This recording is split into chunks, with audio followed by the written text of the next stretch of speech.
Alright guys, what is up? Welcome back to the channel. My name is Toby and this is Driven Intent. But for today's video, I'm going to go over my installment of my new 034 Motorsport rear sway bar. Not the links, the bar for my 2018 Audi S3. It took about like 2 hours just to get, the exhausts out of the way, and as well as the screws and unnecessary components. I can have access to remove the old sway bar and install the new sway bar. Overall, the fitment was great. Afterwards, I took the car for a test drive. The car handled phenomenally. It handled like almost a rear-wheel drive car, more rear-wheel drive bias. If you guys didn't know, the Audi 8V MQB platforms are prone to ridiculous understeer. Not ridiculous to some degree, more like it is manageable.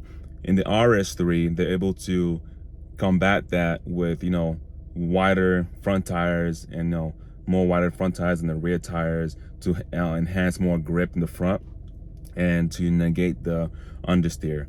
But this sway bar, just the rear alone, I only installed the rear. If you're wondering why I only do the rear ones, because the 03 for Motorsports is designed to work in conjunction with your OEM front sway bar. Hence that. So when I install this bad boy, I made it stiffer. You can have 32% stiffer than stock or 51% stiffer than stock. You can fact check me on that. I'll put a on the screen right now what percentage our stiffness goes.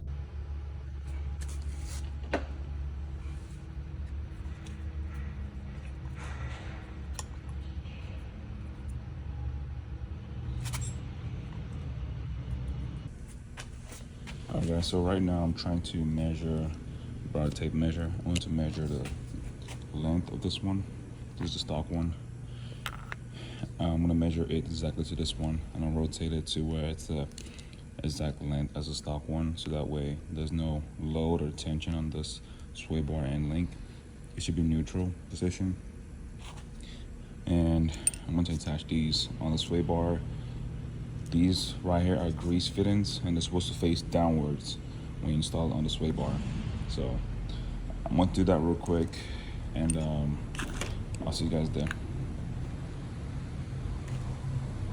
Initially, on my first drive, it felt stiff. When you turn in, you can feel it more going at certain speeds. Like, oh, whoa. But I kind of got numb. I got used to it. Like, I can be going really fast around corners, and I'll be sticking and hugging the corners with confidence. This piece right here inspires confidence when you're driving on twisty, bendy roads. I know what to expect, and when the car is in dynamic especially, oh my goodness, this car just wants to just grab the road like it's a rear-wheel drive. Well, it is all-wheel drive, but just I feel more confident pushing the car to its limits when I'm handling corners.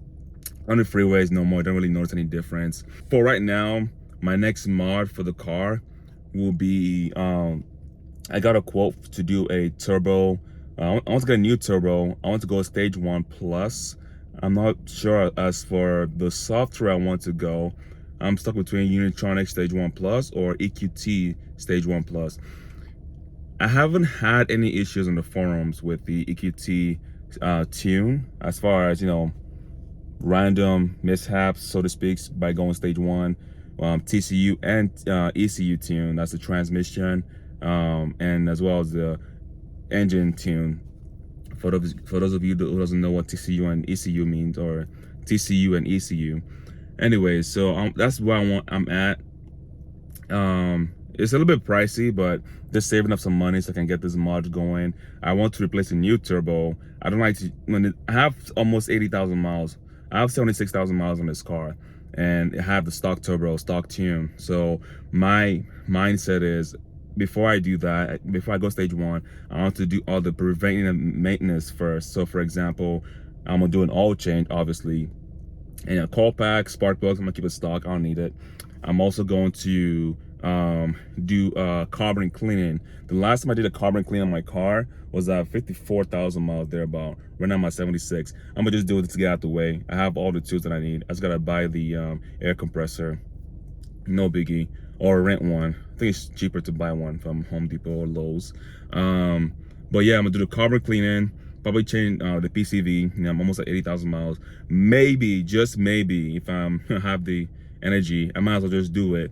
Replace the water pump. So it's gonna be like a big DIY preventive maintenance, and also install the turbo on top of that. So all this that I'm saying is a lot. I will try my hardest to film all those as I do the parts. But yeah, once I install the new turbo, I'll feel much confident to have this done. Or I could pay some guy I know as Zinc Works. If you guys don't know them, this is not a sponsorship by them. I have taken my car there to them, and I heard a good reviews about Zinc Works. They do quality work. They have certified technicians, Audi certified, 100% guaranteed. Great service. Anyways, I digress. So I might have them do some of the DIY preventive maintenance. I'm gonna install the turbo, or I might have them do that. By installing the turbo, I could save like $1,000 myself, and then I'm going to slap on the tune on there. I probably might go with EQT stage 1 TCU and ECU tune, just for the heck of it, because I want to sit at 370, 380 wheel horsepower. You know, this is my daily. I want it reliable. I don't want any droning or harassment. The car sounds great stock with the res delete, and also down the road, I need to fix my windshield. I can fix it, but I just been lazy about it, to be honest. I just gotta go to the Audi dealership and have them fix the windshield, or replace the windshield rather, because they have to replace the rain sensor strip to, you know, for the rain sensing wipers, and put OEM glass on there. So a lot of work needs to be done, just maintenance stuff, and you know, with the tune. But I'm so glad I installed the rear sway bar. Makes the driving handle dynamics of this car 10 times better than when I first got it.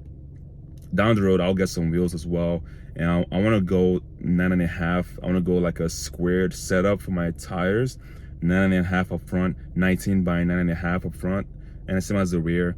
And I want to fill the gap just nice. I just know where it wants to sit. Or I could just powder coat my rims, the stock rims, satin bronze. What do you guys think? Satin bronze, like on this, you know, Daytona gray pearl effect. I think that would be sick though.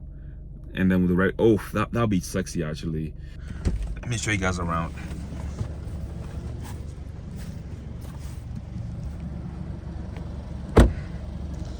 Alrighty guys, she is on, obviously. Yeah, I think satin bronze would look really good with the wheels, right, once I powder coat it. Man, this looks so good though. Like 3 years of ownership of this car has been great. No complaints. Remember I installed the headlights tint. It held up great. So, oh, also a front lip. I think I might add that from eBay, to be honest. I think that'll make it look just sick enough. I'm not sure. I don't know. I'm back and forth between the stock OEM look. Yeah, guys, there she is. So, more to come.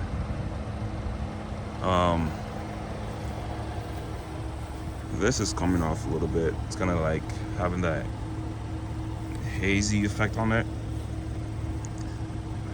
Let's see how it holds up.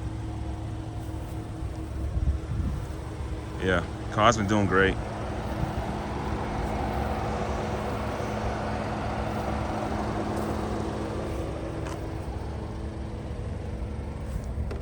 You know, I know I haven't been filming in a while, and this is just my hobby, so to speak, but I do realize I need to keep uploading videos so that way I can keep this going, because this was my passion when I started by 4.5-5 years ago, if you can believe that. So I'm sorry about that, but that's my update for this car, and hope you enjoyed this video, because I enjoyed making this content. I know it's a simple video, simple install, but everything is content regardless. So, you know, that's my advice for you guys. Anyways, that's all I have for today, guys. I'll see you next time in a different video. Peace out and stay driven.